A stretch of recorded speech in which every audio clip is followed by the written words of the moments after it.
katawan, ang ating puso, ang ating isip. Kaya kung hindi natin napaghahandaan, kailangan natin magsisi. Bago tayo magsimula sa pag-aaral at pangangaral ngayong umagang ito, tayo muna ay manalangin. Panginoon, sa umagang ito, hiningi namin ang gabi at patnubay mo. Humingi kami ng patawad sa aming mga kasalanan. Tunay nga, Panginoon, na ang araw ng Lunes hanggang Sabado ay preparasyon namin para sa pagsamba maglinggo.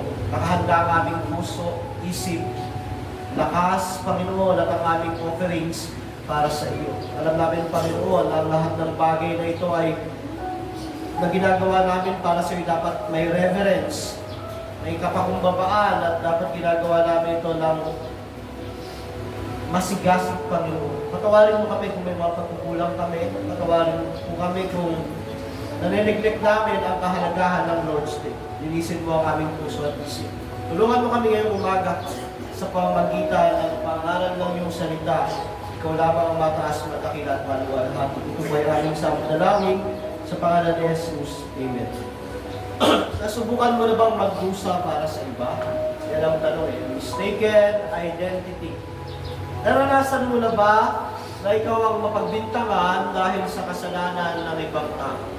Alam mo, masakit yan at hindi ka papayag sigurado. Pag ikaw yung mapagbintangan sa kasalanan ng iba. Hindi lang mapagbintangan, ikaw ang magdusa at ikaw pa ang makulong at ikaw pa ang mabitay dahil sa kasalanan ng iba. Hindi ka papayag, di ba?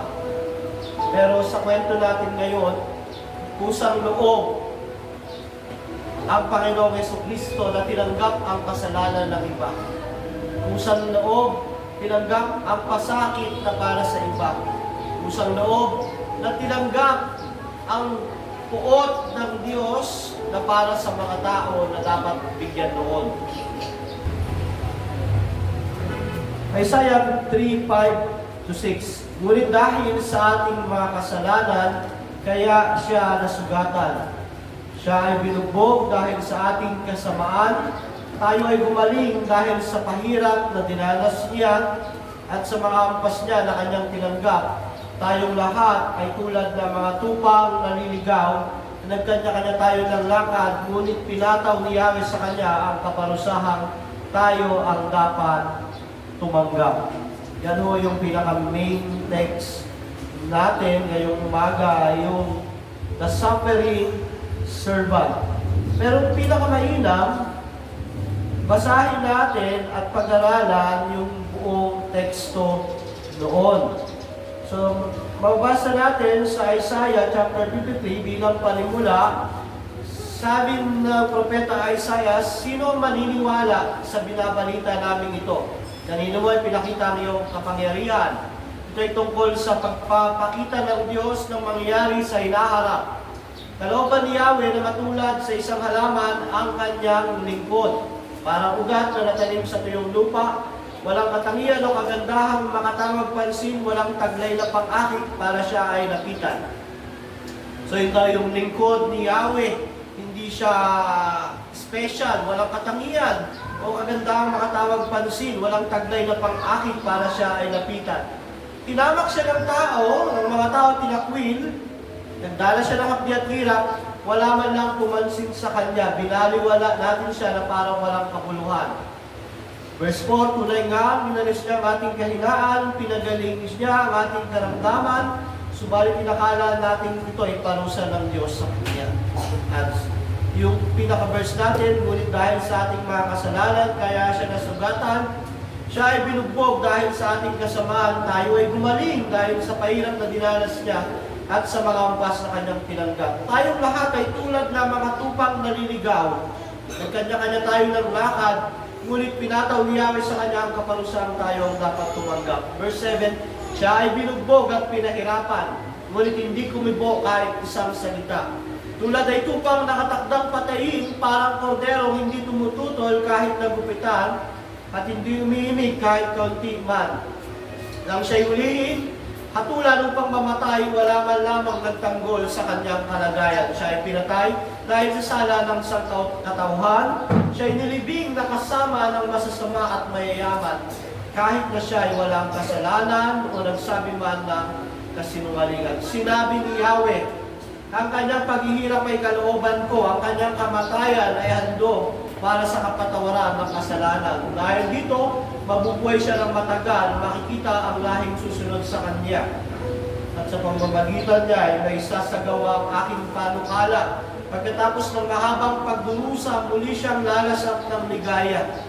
Nalaman niyang hindi na wala ng kabuluhan ng kanyang pagtitiis, ang tapat kong lingkod na lubos kong kinalulugdan na siyang tatanggap sa parusa ng marami.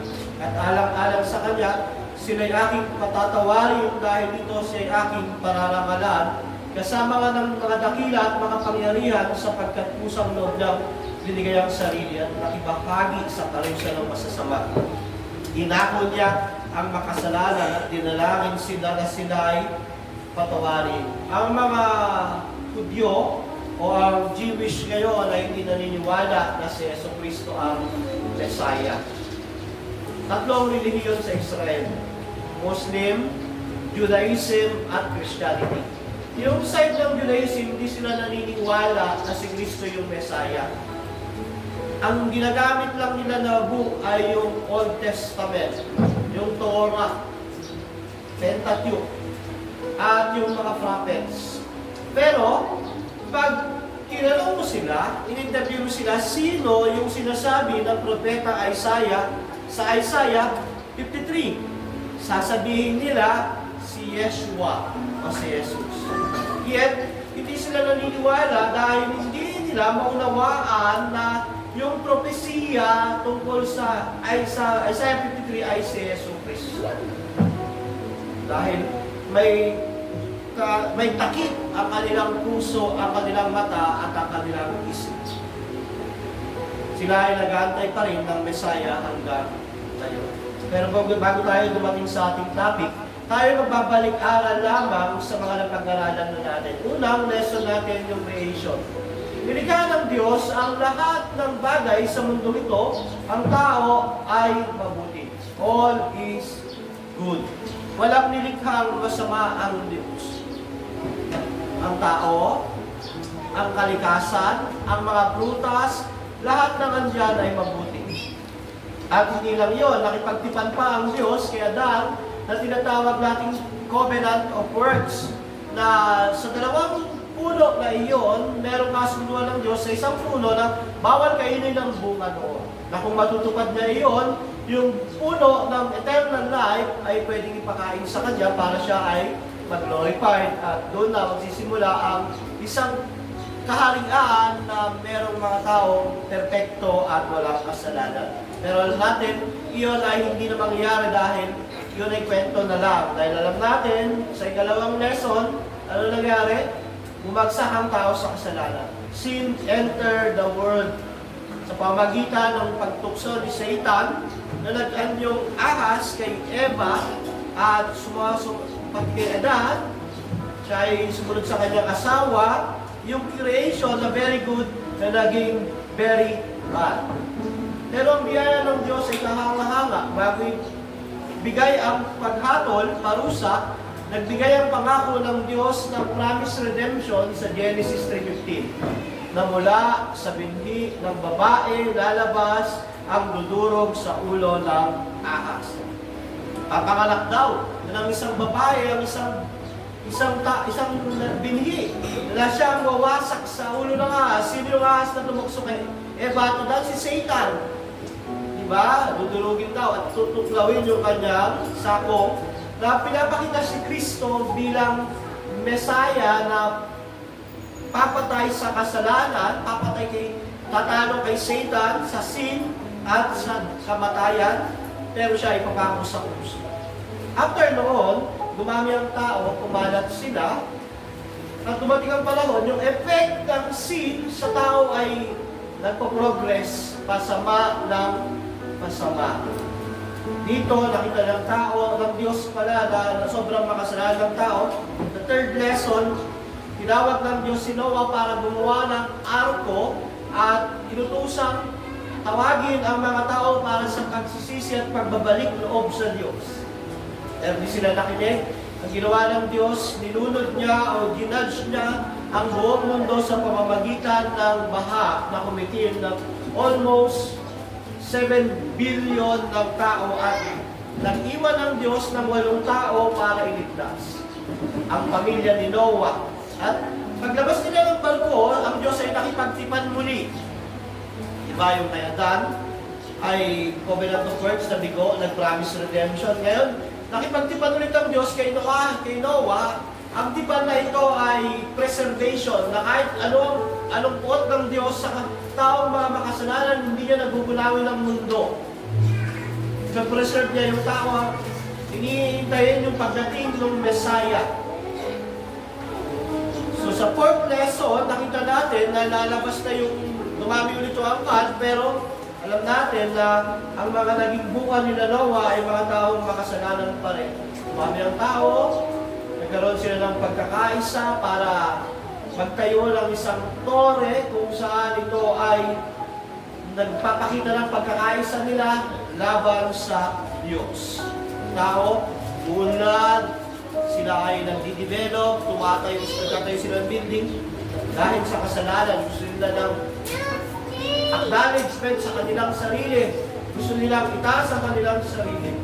Ginawa ng Diyos, sila ay kinukuman muli. Yung unang judgment, global flood, ngayon, doon na lang, ang judgment ay ginulo ang kanilang wika. Pinaghiwalay-hiwalay sila. Yun ang unang panahon, pagkakataon na naging iba-iba ang wika ng tao. Dumami muli ang tao sa lahat ng panig ng mundo, hanggang dumating ang panahon, tumawag ang Diyos ng isang tao, si Abraham. Mula kay Abraham, nakipagtipan ang Diyos na mula sa kanya, dadami yung binhi niya, maug yung asawa niya, magbibigay ang Diyos ng lupa para sa lahi niya, na kung saan ito ay magiging pagpapala sa lahat ng bansa yung binhi niya, which is nagpa-pertain kay Isaac, at ang greatest fulfillment doon ay si Christ. Abraham, Isaac, Jacob, at 12 tribes hanggang kay Kristo. Nung sabihing seed, isa lang ang pinaka-claim na panutungkulan nun, si Kristo. Yung seed of Abraham. Bagamat biologically, si Isaac, pero ang pinaka-kanon, si Kristo. So si Abraham ay nagkaanak, Isaac, Ismael, Jacob, Esau. Kay Jacob, pinalitan ng Diyos ng pangalan, tinawag siyang Israel, nagkaroon ng 12 anak na lalaki, tinawag na 12 tribes, napunta sila sa Egypt dahil nagkaroon ng taggutom. Unang pinapunta ng Diyos doon si Joseph sa pamamagitan ng pagbenta sa kanya ng mga kapatid niya. Pagdating sa Egypt, after mamatay ni Joseph, sila ay alipin na roon. Slave na yung mga Hebreo. Ito, nag-raise up ang Diyos ng isang tao, si Moses. Moses ay tinawag ng Diyos para palabasin, palayain ang bansang Israel. Nagpadala ang Diyos ng 10 salot sa Egypt na nagparusa sa buong bansa at pumatay sa panganay na anak ng mga Egyptian.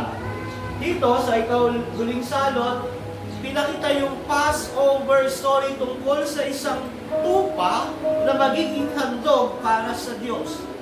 Isang tupa o kambing na pipiliin yung pinakamaganda, walang kapintasan, aalagaan at papatayin bilang handog kay Yahweh, at ang dugo nito ay ipapahid sa pintuan ng mga Hebreo, at iyon ang magiging palatandaan para pag dumaan ang angel of death, hindi papatayin yung panganay nilang anak. At dahil dito, sila ay nakalabas. Naibigay nung panahon ni Joshua ang lahat ng pangako ng Diyos kay Abraham, na pagparti-partihan nila ang lupa. Pero bago mamatay si Jacob, pinili niya si Judah bilang pagmumulan ng hari ng Israel. Sa magkakapatid, ang pangalan ay si Ruben, si Simeon, at si Levi, nilampasan lahat. Si Judah ang pinili. Hindi ibig sabihin matuwid si Judah. Ang gusto lang pakita, si Judah ay may tunay na pagsisisi, at si Judah ay merong totoong pagbabalik loob sa Diyos at siya ang biniyayaan ng Diyos na pagmula ng Bisaya. Noong ikawalong lesson, mula sa angkan ng Juda, tumawag ang Diyos ng susunod na hari kay Saul. Ito ay si David. At nung naging hari si David, nawala na si Saul, nakipagtipaan ng Diyos kay David. At ang tipan na ito, mula sa angkan ni David. Dati Juda, lumiit lalo, sa angkan na lang ni David, doon lalabas ang Mesaya. Ang Mesaya na magiging hari ng mga hari at maghahari magpakailanman. At yun ay ang ating Panginoong Jesucristo. Sa Isaiah 53 verse 5-6, ipinakita lalo yung mas malinaw na gagawin ng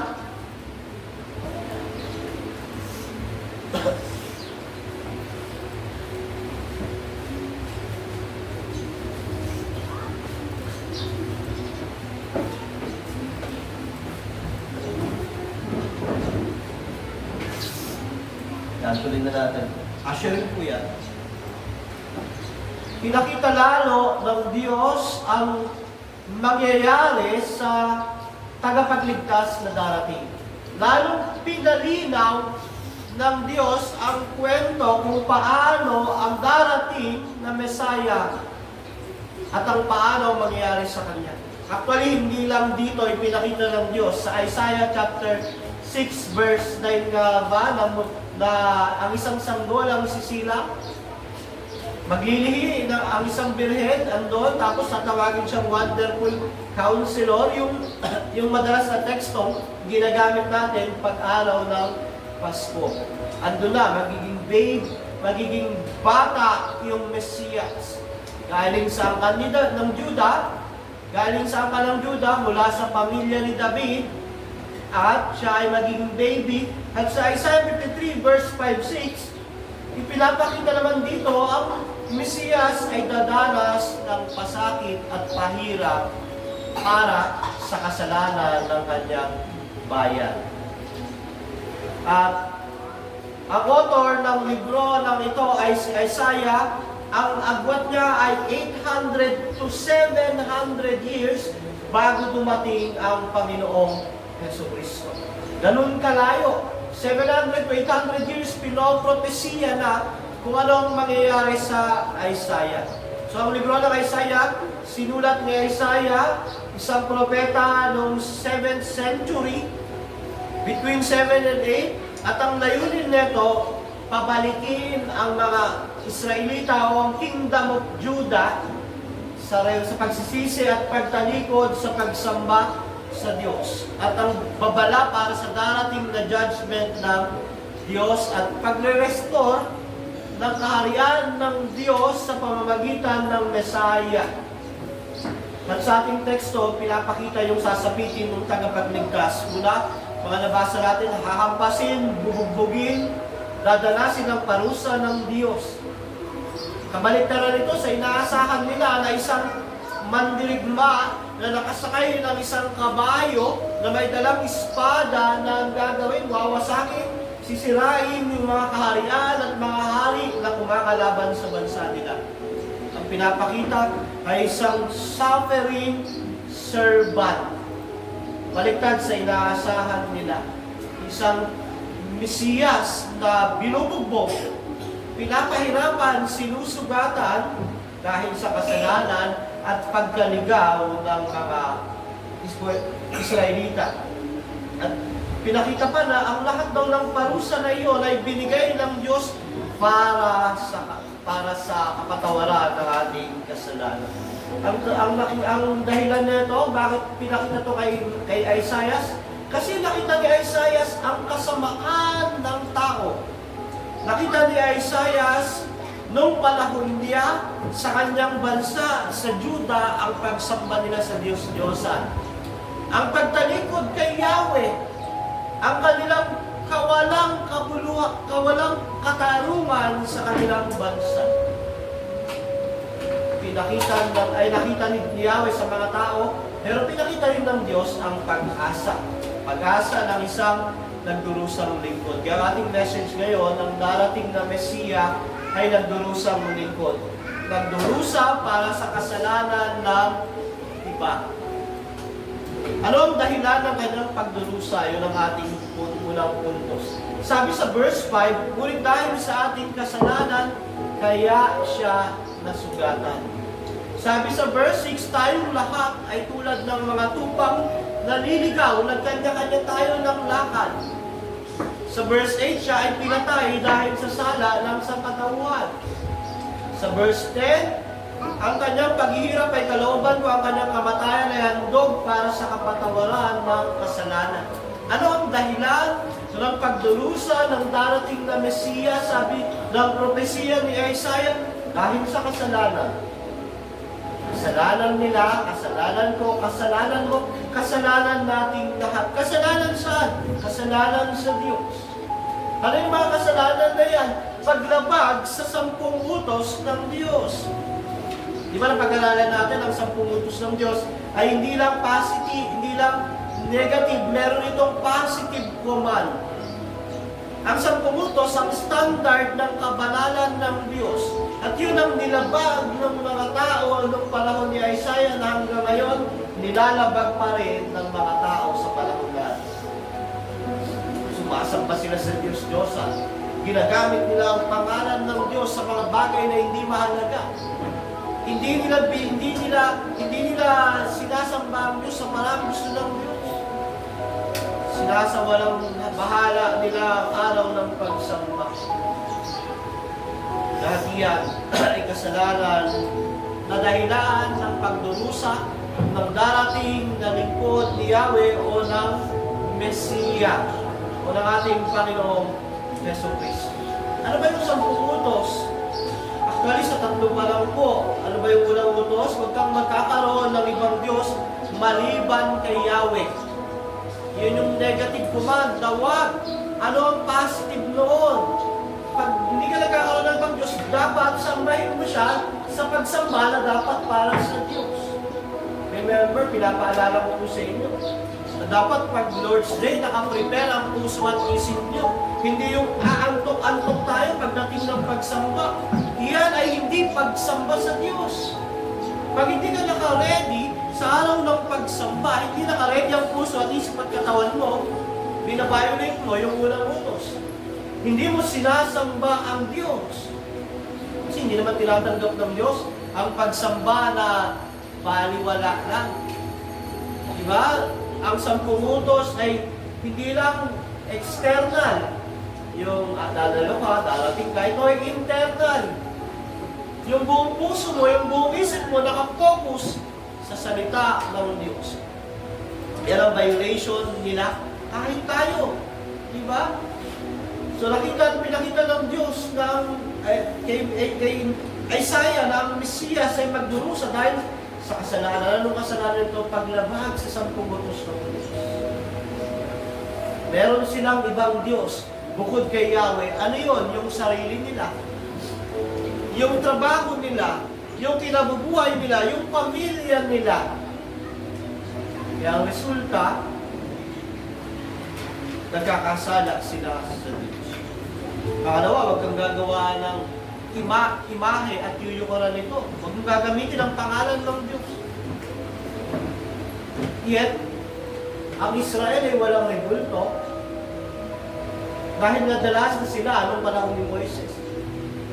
Pero minutos ang positive command dito, pag meron kang pinag-aalayan o may ginagawa ka na hindi inuutos ng Diyos, iyon ay pagsamba sa ibang Diyos. Bagamat hindi yung larawan o imahe, pag gumagawa ka ng wala sa utos ng Diyos, iyon ay pagsamba na hindi nararapat para sa Diyos. Diba? Noong panahon na ni Moises at ni Aaron, yung dalawang anak niya ay mga saserdote o mga pari, pinalitan lang nila yung ginagamit na insenso sa pagsamba. That's idolatry. Yun ay pag yung hindi pagsamba ng tama sa Diyos. Wala silang rebulto, sumusunod sila sa tuntunin maliban sa isa, pinalitan lang nila yung insenso. Violation ng 10 Commandments ng Diyos. Ito yung kasalanan. Positive and negative command. Yan yung mga kasalanan ng bansang Israel. Diba, tama ba na sambahin ng Diyos? Tama. Hindi nila ginawa. Tama ba na dapat pagsasamba sa Diyos? Bibigay yung pinaka-best, yung katawan, yung offering? Hindi nila ginawa. Violation. Positive and negative command. So, yan ang reason bakit yung darating na Messiah kailangang perpektuhin ang kautusan. Kailangang tuparin ang kautusan. Kailangang magdusa dahil sa kasalanan ng iba. Sa panahon natin, ganyan din naman tayo. Nung wala pa tayo kay Kristo. Nung wala pa tayo kay Kristo, baka mas masahol pa tayo sa Kanya. Salamat na lang tayo sa Diyos. Nilipat tayo kay Kristo. Kaya ngayon, yung mga kasalanan na yan, na-overcome natin sa biyaya ng Diyos. O ba, mga kapatid? Pero bago tayo napunta kay Kristo, ito yung kalagayan natin. Sabi diyan, ayon sa nasusulat sa Roma 3:10, walang matuwid, walang kahit isa. Walang nakakaulawa, walang naghahanap sa Diyos. Ganon tayo. Ang lahat ay lumilis na landas, nagpakasama. Walang gumagawa ng mabuti kahit isa. Parang bukas sa libingan ng kanilang lalamunan, pananalita nila ay parang panlilinlang, ang labi nila ay may kamandag ng ahas. Puno ng pagmumura, masakit na salita ang kanilang bibig.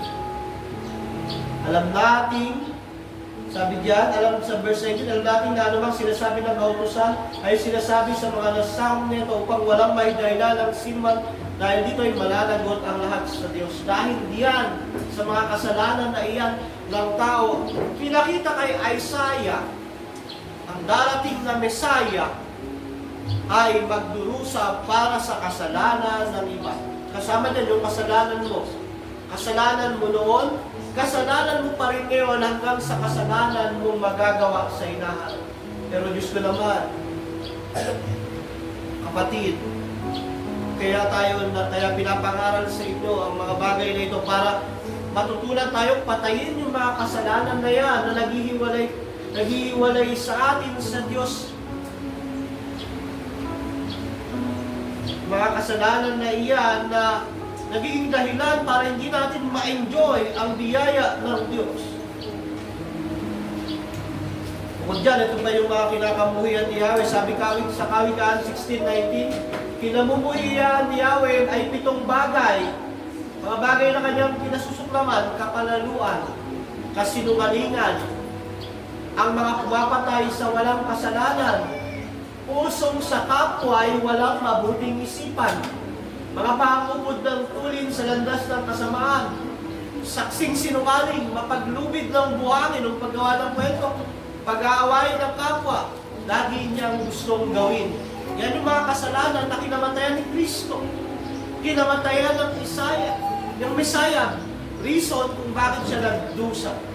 Sa 2 Corintios 6:9, nandun pa yung mga kasalanan na yan. Sabi diyan, di ba, hindi ba ninyo alam na ang mga makasalanan ay walang bahagi sa kaharian ng Diyos? Huwag ninyong dayain ang inyong sarili.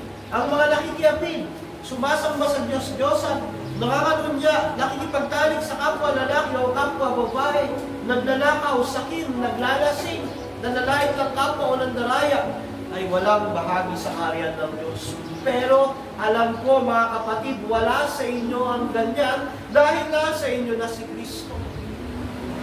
Andyan pa yung temptation, andyan pa yung battle, pero alam ko, ang ganyan ay hindi nyo na kinakasiya, hindi na kayo natutuwa na nakikipaglaban na kayo diyan. Pero yan yung mga kasalanan na reason bakit nabugbog ang ating Panginoong Jesucristo. Bakit siya naparusahan? Bakit siya dumanas ng buod ng Diyos? Andyan yung mga kasalanan. Kung andyan ka pa sa mga kasalanan iyan, kailangan mong magsisi, talikuran iyan at manampalataya kay Jesus. Anong main point ng ulang points? Lahat ng tayo ay makasalanan. Hopeless to save ourselves. Kaya po ang purpose ng 10 Commandments, para ipakita sa iyo kung wala ka kay Kristo, wala kang pag-asa. Ang 10 utos ay banal, pero hindi kanya kayang pabanalin. Ang 10 utos ay mabuti, pero hindi kanya kayang pabutihin. Ang 10 utos ay salamin para ipakita ang kawalan mo ng pag-asa at lumapit ka kay Kristo bilang natatanging pag-asa mo. So nakita ni Isaiah ang kasamaan ng tao noong panahon niya, idolatry, selfishness, greed, injustice. Balit pinakita rin ng Diyos ang gagawin ng Messiah. Anong tuturo sa atin ito? Magkaroon tayo ng humility, pagpapakumbaba, huwag tayong mag-self-trust para sa ating salvation. Hindi natin kayang iligtas ang ating sarili. Hindi natin kayang tuparin ang 10 utos ng Diyos dahil ang 10 utos ng Diyos ay perpekto. Ang makakatupad nito ay isang perpektong Diyos at perpektong tao lamang. Truly man, truly God. Yung tawag na vero humo, vero Diyos. O vera humo, vera Diyos, fully man, fully God. Walang iba kundi si Kristo.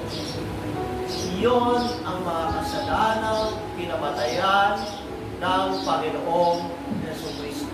At paano siya nagdusa? Di ba nagdusa sa kasalanan ng iba? Paano siya nagdusa? Paano yung sakripisyo ng nagdurusang lingkod? Yun ay ikalawang punto. Una, naging tao siya. Yun ang unang panimula ng pagsasakripisyo ni Kristo. Nung i-assume niya ang pagiging tao, naging alipin siya. Yung manlilikha, kinuha ang katangian ng isang nilikha. In-assume. Hindi nagbago ang pagiging Diyos, pero in-assume niya ang pagiging tao. Siya ay truly man, truly God. At nung naging tao siya, hindi siya pinanganak sa isang kastilyo na kung saan merong mga gwardiya, merong mga tagapaglingkod, kung saan merong masasarap na pagkain, kung saan merong kang kutsarang ginto. Hindi ganon naging tao ang Kristo. Hindi naging ganon tao ang Mesiyas, hindi siya pinanganak sa palasyo. Siya ay pinanganak bilang mababang tao. Pinanganak bilang alipin. Alipin ng Imperyong Romano. Pinanganak sa sabsaban. Anak ng isang karpintero, walang espesyal sa kanya. Ordinaryong baby. Baby na kung saan tinutugis ni Herodes, bata pa lang, nanganganib na ang buhay. Ito yung walang sakripisyo niya. Naging tao siya. Kaya sa verse 2, sabi din, kalooban ni Yahweh na matulad sa isang halaman ng kanyang lingkod na parang ugat na natanim sa tuyong lupa, walang katangian o kagandahang makatawag pansin, walang taglay na pang-akit para siya ay lapitan. Tinamak siya ng tao at tinakwil, nagdala siya ng hapdi at hirap, wala man lang pumansin sa kanya. Binaliwalanan siya na parang walang kabuluhan. Yung Messiah raw na darating, sabi, walang katangian, walang kagandahang makatawag pansin. Hindi special yung kanyang mukha na mukhang artista. Hindi special yung kanyang kalagayan na ipinanganak sa isang mayaman o isang kaharian, kundi pinanganak ng isang ordinaryong babae na merong ordinaryong pamumuhay na nasa ilalim ng Imperyong Romano, mga alipin ng mga Romano. Yun ang unang sacrifice. Paano ang Diyos magiging tao? Creation niya lang. Alam niyo, pagdurusan na yan dahil sa kasalanan. Dahil sa kabanalan ng Diyos. Dahil sa katarungan ng Diyos. At ang isa sa munod, ang banal na lingkod, ang Messiah ay namuhay sa makasalanang mundo. Siya ay namuhay sa makasalanang mundo. Imagine Christ living in a sinful world na hindi siya magkakasala kahit isang beses.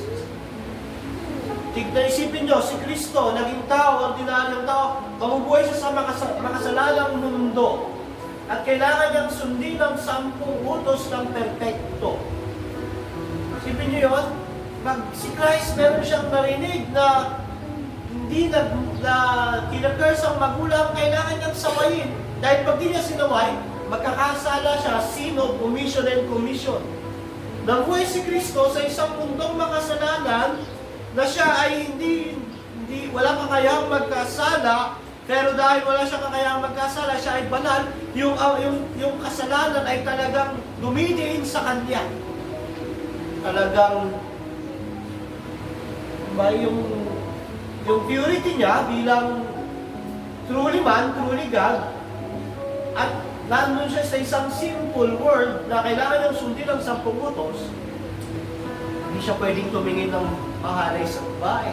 Pag may nakita siyang nagkakasala, kailangan niyang sawayin. Imagine nyo yung sacrifice, yung hirap na yun, obeying the law. Yan napanatili niya ang purity niya, internal and external. Diba, ang hirap noon? Baka ngayon pa nga lang, may nagkakasala na sa inyo, sinasabi, sa isip lang ha, ano na ba yung sermon ni Pastor? Lagi nilang kasalanan. It's already a sin. Internal, yung motibo natin, nagkakasala. Pero si Christ na buhay sa mundo na walang ganon. Diba?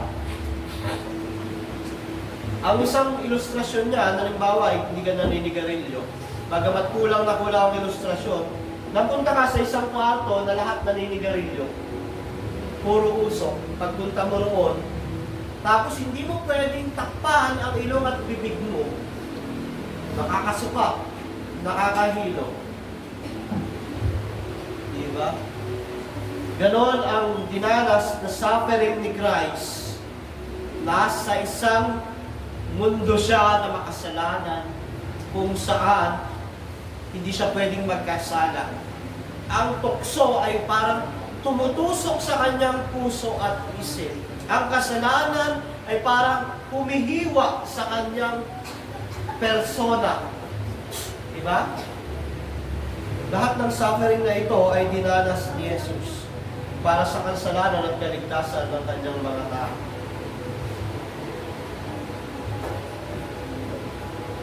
So hindi lang yun, dumanas siya ng pisikal na pagdurusa. Inakusahan siya ng kasalanan at mga bintang na hindi totoo. Sabi sa verse 5, ngunit dahil sa ating mga kasalanan, kaya siya nasugatan, siya ay binugbog. Dahil sa ating kasamaan, tayo ay gumaling dahil sa pasakit na dinanas niya at sa mga upas na kanyang tinanggap. Di lang siya inakusahan ng mga kasalanan ng bintang na hindi totoo, binugbog siya, sinugatan, pinahirapan, pinatawan ng koronang tinik, pinapasa ng krus ng Kalbaryo at pinako sa krus. Unti-unti, nauupos ang dugo at nasusuffocate siya. Habang ang mga tao ay nagagalak, nanguhusga, ano sabi ni Jesus? Ama, patawarin mo sila, hindi nila alam ang kanilang ginagawa. Verse 5, verse 7, verse 8, verse 9, yan yung pinakitang vision kay Isaiah sa magaganap na parusa sa Messiah. Siya ay binugbog at pinahirapan. Ngunit hindi kumibok kahit isang salita. Eh, ikaw, pag pinagbintangan ka, galit ka kaagad eh. Pag pinagbintangan ka, baka nakaamba ka na kaagad eh. Ito siya, binugbog, pinahirapan, hindi kumibok. Sabi pa, ay ito bang nakatakdang patayin, parang korderong hindi tumututol kahit nagupitan, hindi umimik kahit kaunti man. Yan yung pisikal na pagdurusa. Nang siya'y hulihin, katulad ng pagmamatay sa verse 8, wala man lang nagtanggol sa kanyang kalagayan, yung 12 disipulo niya. Nagtago lahat, maliban kay John. Yung mga disipulo niya, si Pedro, na ang tapang-tapang, nung panahon na magkakasama sila, sabi, hindi ako papayag, Lord. Makamatay ako kasama mo. Pero nung hinuli siya, 3 beses siyang pinagkanulo. Lahat sila nagtakbuhan, kaya sabi niya, nang siya'y huli at katulad ng pagmamatay, wala man lamang nagtanggol sa kanyang kalagayan. Diba? Hindi lang physical, emotional, dinanas lahat ng Kristo. Siya ay tunay na tao, tandaan mo natin. Yung nararanasan mo, nararanasan din niya. Malit ang Kristo ay umasa sa kapangyarihan ng Espiritu Santo. Imagine, tanggalan ka lang ng kuko, ang sakit niya eh. Di ba? Mabagsakan ka lang ng bakal sa gulugod mo, masakit na. Pero imagine si Christ, pag titignan mo, siya ay bugbog sarado, muka hanggang katawan. Puro sugat ang kanyang mga kamay. Tapos ang koronang tinig ay ganyang kakapal, ipapatong sa kanyang ulo, tatagos sa kanyang bunbunan patungo sa kanyang bungo. Umaagos ang dugo. Imagine pa, yung ipapako siya sa krus, tapos nakahang siya roon ng ilang oras, unti-unti nauubos ang kanyang dugo, hindi siya makahinga. Pero ang sasabihin, sinabi niya, Ama ko, patawarin mo sila, hindi nila nalalaman ang kanilang mga ginagawa. So ito ang dinanas ng Panginoong Jesucristo. Masakit sa emosyon, sakit sa pisikal. Pero hindi yun ang pinakamatindi. Ang pinakamatindi ang pagdanas niya ng puot ng Diyos. Sa verse 10, sabi ni Yahweh, ang kanyang paghihirap ay kalooban ko. Ang kanyang kamatayan ay handog para sa kapatawaran ng kasalanan. Isipin mo, yung Ama na kasama mo bago likhain ang mundo, perpekto ang pagmamahalan Diyos. Yun ang magpaparusa sa iyo ng isang perpektong parusa. Di baling iba ang magparusa sa iyo eh. Bilang tao, bilang di baling iba magparusa sa iyo. Pero yung pinakamamahal mong Ama ang maglalatag ng parusa sa iyo at ang parusa nito ay perpektong parusa, talagang grabe. Grabe yung sakit nito sa kanyang kalooban bilang tao at bilang Diyos. Ang hirap ipaliwanag, pero makikita natin, yun ang pinakamatindi na kanyang dinanas, ang puot ng Diyos. Pag sinabing puot ng Diyos, perfect.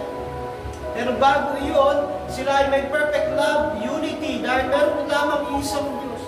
Ang pinakamamahal niyang Ama, nakasama na niya bago palighain ang sanlibutan, ipinadama ang puot dahil sa mga kasalanan ng ibang tao. Sabi ng Biblia, ang language na ginagamit nila, tumalikod daw ang Ama sa Anak. Pero hindi naghihiwalay ang Diyos. May mga bagay talaga na hindi natin kayang alukin sa ating maliit at makitig na isipan. Kahit nasa langit na tayo, hindi siguro natin mauunawaan yung mga bagay na iyan. Pero ang reality, dinanas niya ang justice ng Diyos para sa iyo. Dinanas niya ang hinihinging katarungan ng kabanalan ng Diyos sa mga kasalanan mo. Diba? Pinakita ng Diyos ang unbearable punishment na mangyayari sa Messiah kay Isaiah. At ang reason dahil sa kabanalan at puot ng Diyos sa kasalanan, at ang punishment na ito ay daan ng pagpapatawad. Sa series natin na ito, ilang beses nyo nakita yung judgment ng Diyos. Una kay Noah, 7 billion. Sumunod nung Tower of Babel, ginulo yung language. Sumunod sa Egypt, yung mga panganay na anak, isang bansa, patay lahat. Ganito ang kabanalan ng Diyos. Kahit yung mismo niyang anak na naging tao, hindi niya pinatawad dahil dinala nito ang kasalanan ng lahat ng tao na sasampalataya kay Kristo. At ito ang Ebanghelyo sa libro ni Isaiah, the Gospel in the book of Isaiah. Kaya kapag sa mga tinalakay natin Old Testament, laging andun ang Gospel, laging andun si Christ. Anong challenge dyan? Faith in Christ. Hindi ba mababagbag ang damdamin mo na yung kataas-taasang Diyos gagawin ang bagay na iyon para sa iyo? At ang faith in Christ, magbubunga ng faithfulness in God. Hindi po ba? Pag nagkaroon ka ng faith in Christ, magkakaroon ka ng faithfulness sa Diyos. Love for the brethren, pagmamahal sa mga kapatid, at pag-asa sa darating na buhay na walang hanggan dahil kay Kristo.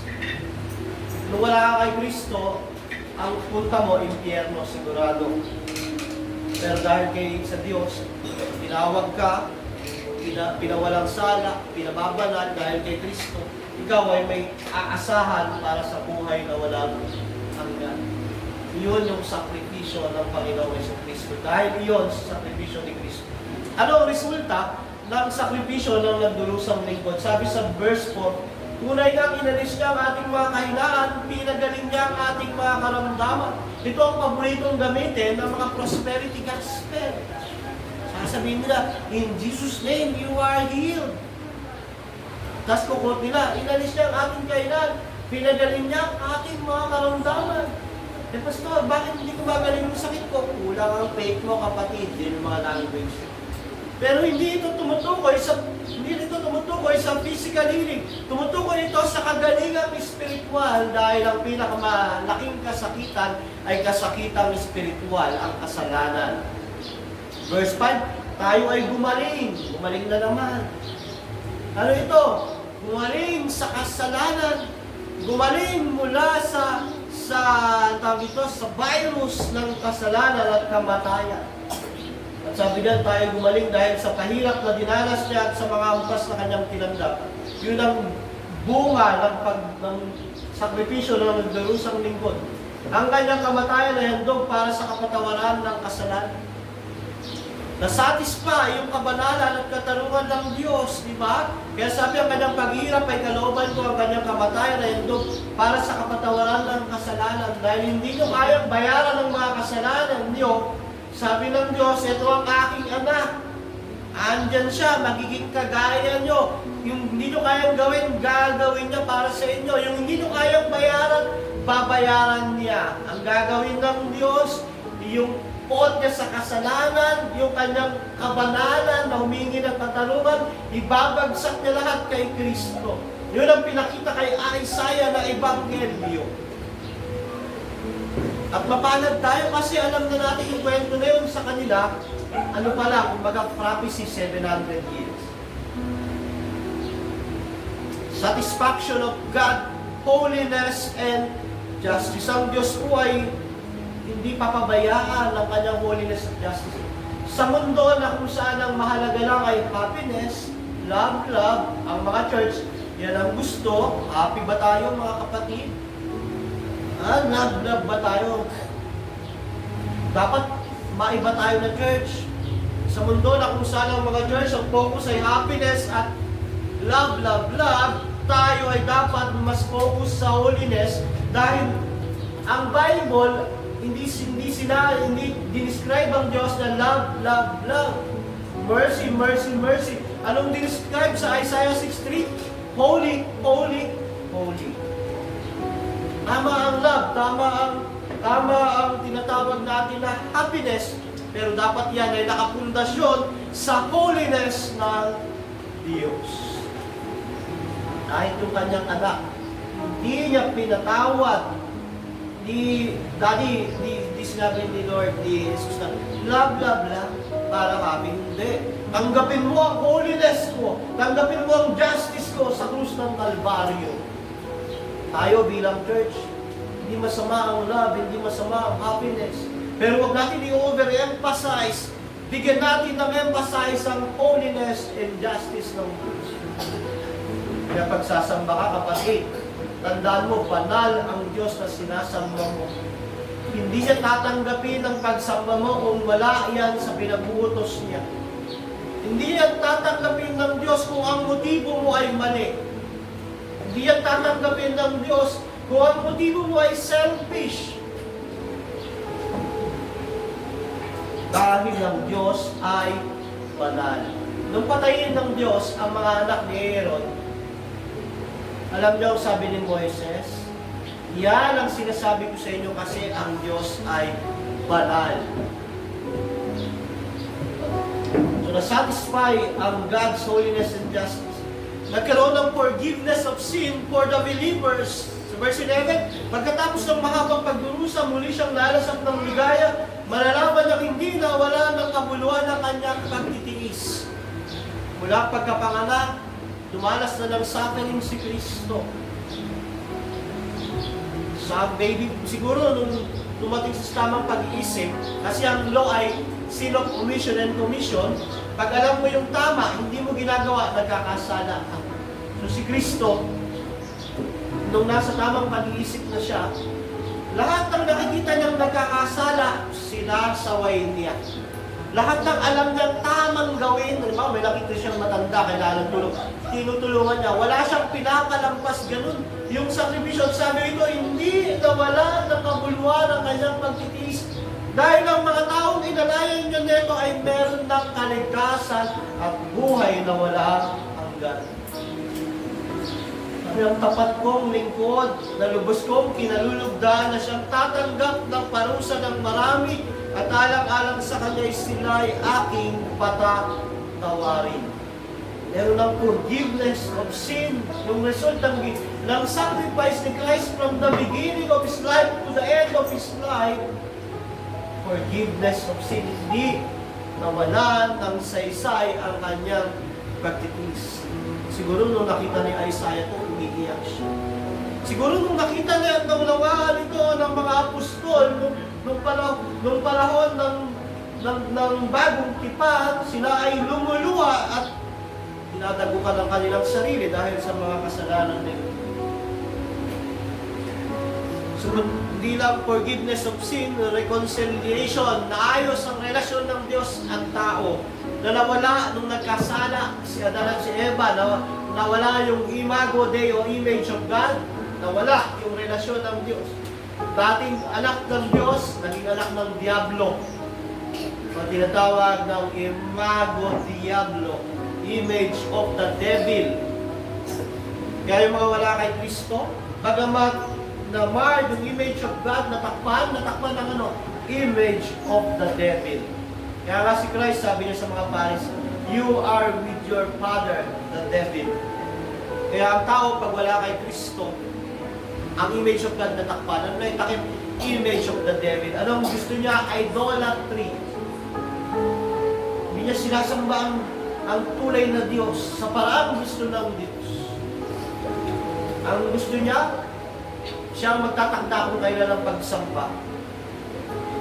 Siyang gagawa kung anong gusto niyang pagsamba. At yung susunod, yung ethics. Kasi ang 10 utos kahati sa dalawa. Una, yung sa religion, tinatawag natin na yung 4 na utos sa religion. Yung sumunod, 5 to 10 sa moral, ethics. Paano tayo mabubuhay? So, naayos yun. Nung naayos, nung nagsakripisyo ang Panginoong Jesucristo. Sabi ng 2 Corinto 5:18-19, ang Diyos ang gumawa ng lahat ng ito, yung pag-aayos. Sa pamamagitan ni Kristo, binilang niya kaming mga kaibigan at hindi na kaaway. At pinagkatiwalaan niya kami upang maglingkod ng sa gayon ang mga tao maging kaibigan rin niya. Ang mga taong nagtiwala na kay Kristo, sumampalataya na kay Kristo, sila ay kaibigan ng Diyos. Pero ang taong wala kay Kristo, kahit nasa ang relihiyon siya, kahit nasa ang grupo at gaano siya kaselos sa gawain, siya ay kaaway ng Diyos.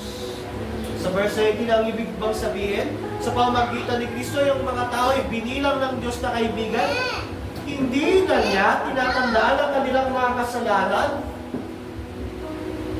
Hindi na niya tinatandaan ang kanilang mga kasalanan. Yan, pag mong tanggapin ng salita na yan, na lisensya yan para mamuhay ka sa kasalanan. Tanggapin mo ang salita na yan na bilang kapangyarihan para patayin at paglabanan ang kasalanan. Yun ang resulta, reconciliation to God. Eh, Pastor, paano nagkasala? Eh di, nasisira ulit yung relasyon yung ng Diyos. Kaya minsan, pag namumuhay ka sa kasalanan, gumagawa ka ng kasalanan, di pala minsan, palagi pala. Pag Kristiyano ka na, nagkakasala ka pa rin, namumuhay ka sa kasalanan, ang hirap manalangin. At meron sa likod mo na nagsasabi na kasalanan iyan. Kaya nga, mga kapatid, yung sinasabi na hindi na yan tinatandaan ng kanilang mga kasalanan na hindi lisensya para mamuhay sa kasalanan. Hindi lisensya para baliwalain mo ang Diyos. Hindi lisensya para maging antinomians ka. Na ako na masusunod. Ako na bahala. Mabait naman ang Diyos. Bagkus kapangyarihan yan para pagtagumpayan ang kasalanan. Hindi lang reconciliation, sigurado ang eternal life. Sabi nga ng Roma, sa kanyang mga hinira, tinawag niya pinawalang sala, pinababanal, at binabagyan ng kaluwalhatian, glorified. Yung language doon, to those whom He called, He justified, and He glorified. Present tense ang ginamit. Glorified na parang, andito ka pa, pero meron ka ng buhay na walang hanggan. Ibig sabihin nun, sigurado ang mangyayari. Nakita ko ng ilustrasyon dyan, ginagamit ni, sino ba yun? Nakalimutan ko rin. Meron daw isang tao tumalon sa building. Naglag. Nasa gitna pa lang siya, nakita mo, ang sasabihin mo, patay! Pero hindi pa nalalaglag. Pero sigurado, patay. Kasi tinignan mo yung babagsakan. Tinignan mo siya, nahulog. Malalaglag pa lang siya, sabi mo, patay! Ganon daw yung glorification. Wala ka pa roon, pero sigurado na iyon. Di ba? Yung eternal life sa mga taong nagtitiwala at sumasampalataya kay Kristo. Nagtitiis hanggang wakas, sigurado. Sabi nga na John 3:16, for God so loved the world that He gave His only begotten Son, that whosoever believe in Him shall not perish, but have eternal life. Merong buhay na walang hanggan. Bakit? Dahil sa pagmamahal ng Diyos sa mundong makasalanan. Sa mga taong makasalanan. Dahil sa pagmamahal ng Diyos. At ang pagmamahal na ito, mararanasan ng tao dahil si Kristo ay dumanas ng kabanalan, parusa at katarungan ng Diyos. Diba? Parang unfair. Kay Christ, ang dinanas niya, yung justice at holiness. Tapos ang dadanasin mo, love. Ang tawag doon, grace, kapatid. Grace. Hindi ka deserving. Undeserving ka. At ang pinakaman sa lahat, exaltation. Sabi sa verse 12, tinaas si Kristo dahil dito siya ay aking pararangalan, kasama ng mga dakila at makapangyarihan, sapagkat kusang loob niyang binigay ang sarili at nakibahagi sa parusa ng masasama. Inako niya ang mga makasalanan at dinalangin sila yung patawarin.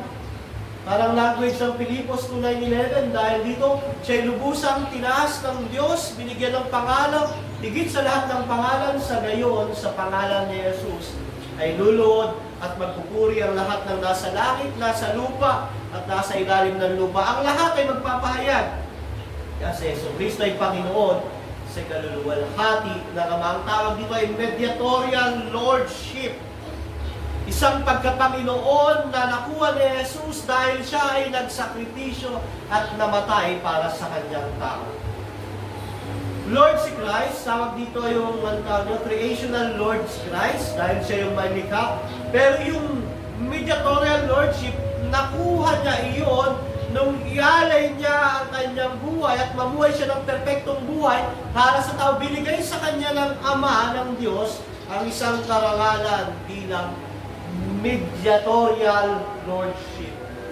Kaya dahil dito siya yung busang itinaas ng Diyos. Kasi tinitignan ng iba yan, naging Diyos si Kristo. Hindi po.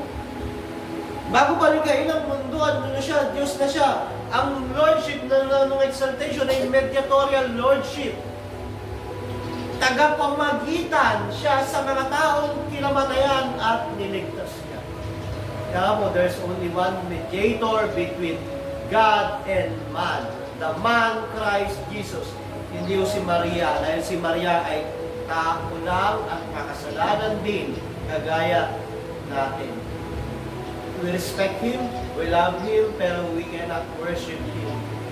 Dahil siya ay makasalanan din kagaya natin.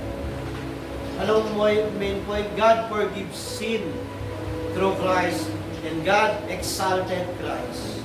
Ano yung challenge? Ano yung reflection? Sa mga sumasampalataya kay Jesus, ikaw ay pinagaling sa kasalanan. Pinagaling sa pagkaalipin ng Diablo. Pinalaya mula sa image of the devil, ibinalik ang image of God. Kaya huwag ka lang mamuhay sa dati mong kasalanan. Huwag na. Alisin mo na yung dati mong kasalanan. Mamuhay ka na sa katwiran. May Diyos na nagmamahal at namamagitan lagi para sa iyo. Love God, serve God, trust God. Ating buhay, mga kapatid, hindi tayo perfecto. Yet, sinasanctify tayo ng Diyos. Ang naging topic natin ay darating na Messiah ay nagdurusang lingkod. Nagdurusa para sa kasalanan ng iba. Nakita natin ang kasalanan ng tao, kasalanan natin ng reason. Kaya nga, ang kaligtasan, walang iba kundi kay Kristo. Kasi kung may kaligtasan sa relihiyon o sa mga simbahan na yan, hindi na kailangan magsakripisyo ni Kristo. Pero kailangan mo ng relihiyon. Bakit? Saan mo exercise ang faith mo? Saan mo may papakita na ikaw ay ligtas? Sa church. Diba?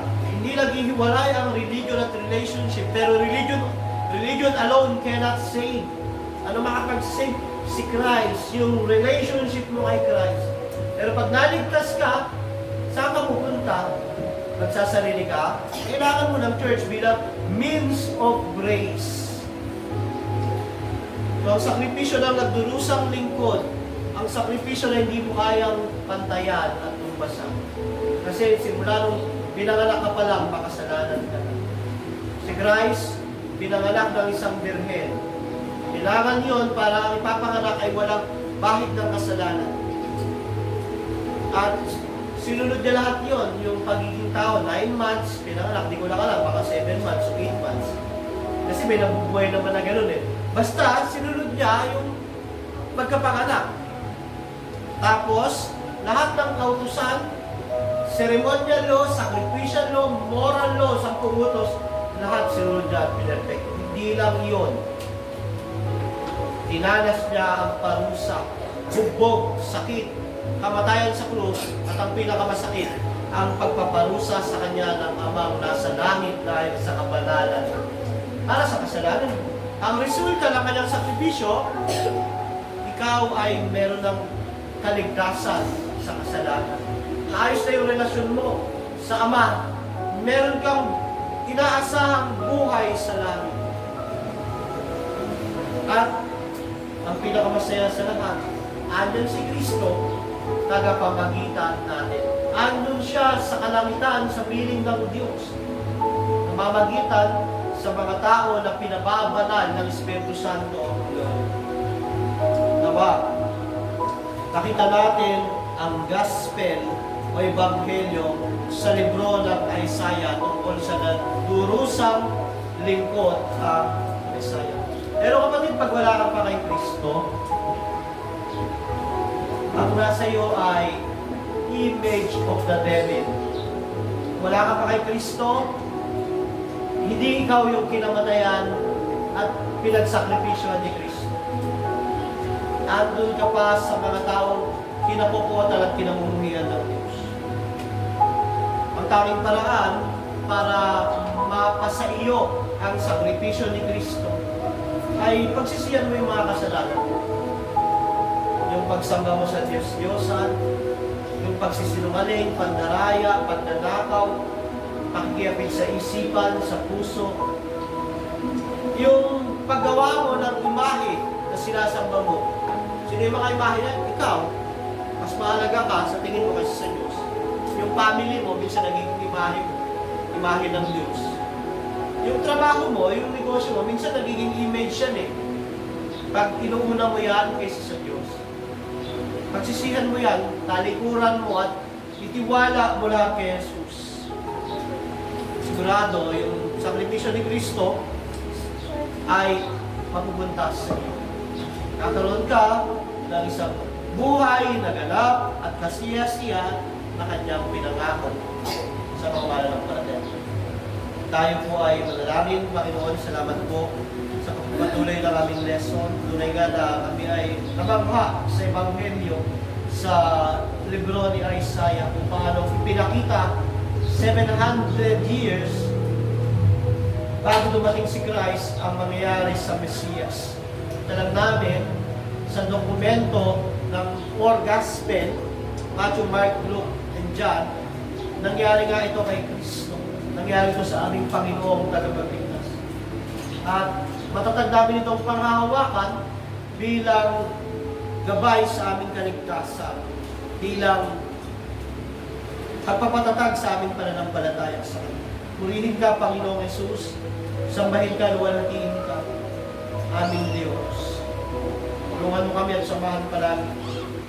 Palaguin mo ang iglesia nito para sa iyong kaluwalhatian. Ito ang aming samot panalangin sa pangalan ni Jesus. Ang lahat po'y magsabi na Amen.